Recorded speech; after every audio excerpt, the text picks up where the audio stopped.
Thank you, Madam Chancellor and Madam President. Surreal and humbled. Two words that best describe how I felt after receiving a call from President Joy Johnson, and I still feel today.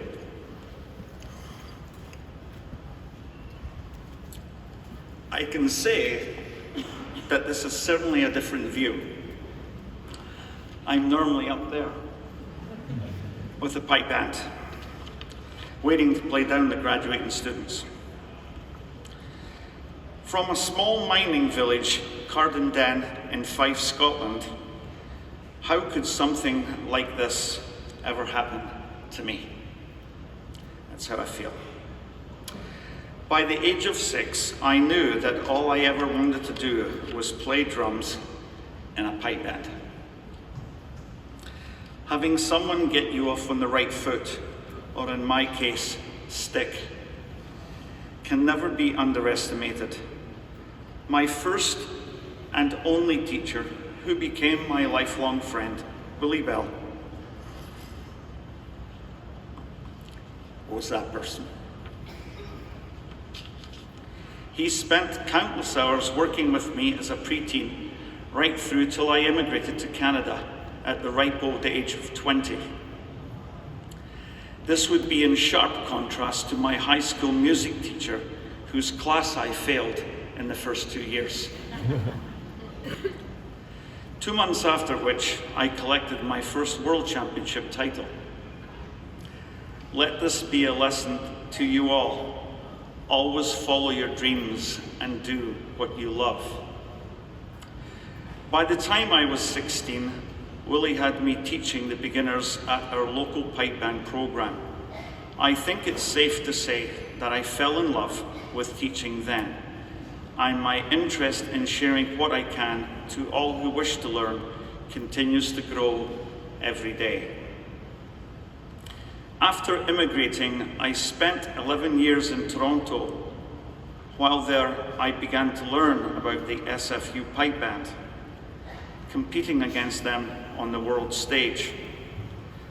Following the 1992 championships, I received a call from then pipe major of the band, Terry Lee, who claimed he had heard a rumor that I was moving to the West Coast.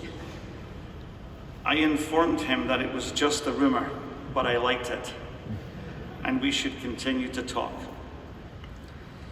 On October 1st, 1992, I officially accepted and joined the SFU pipe band as lead drummer, setting off a domino effect of amazing events. The first was the formation of the Robert Malcolm Memorial Junior Pipe Band in 1994 to ensure that we would always have a steady flow of talented, well-taught pipers and drummers who could eventually become members of the SFU pipe band. The current SFU pipe band roster includes 20 members from that program. Later in 1994, Summer Drummer was established. 3 years later, with the help of Pipe Sergeant Dr. Jack Lee, it became, as it remains today, Piping Hot Summer Drummer, a summer school that draws students of all ages and abilities from around the world. Finally, within 3 years, the band captured its first World Pipe Band Championship title, and then repeated the feat the following year. Our World Championship titles now number 12.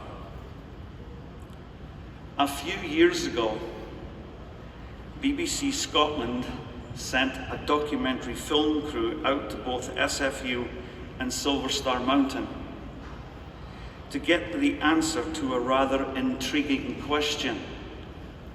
That being, why is arguably the world's most successful pipe band and the world's largest piping and drumming summer school both located on BC's west coast? I am often asked, what is it that you do that allows you to be so effective as a teacher, especially capturing the interest of young players? I will tell you as I tell them.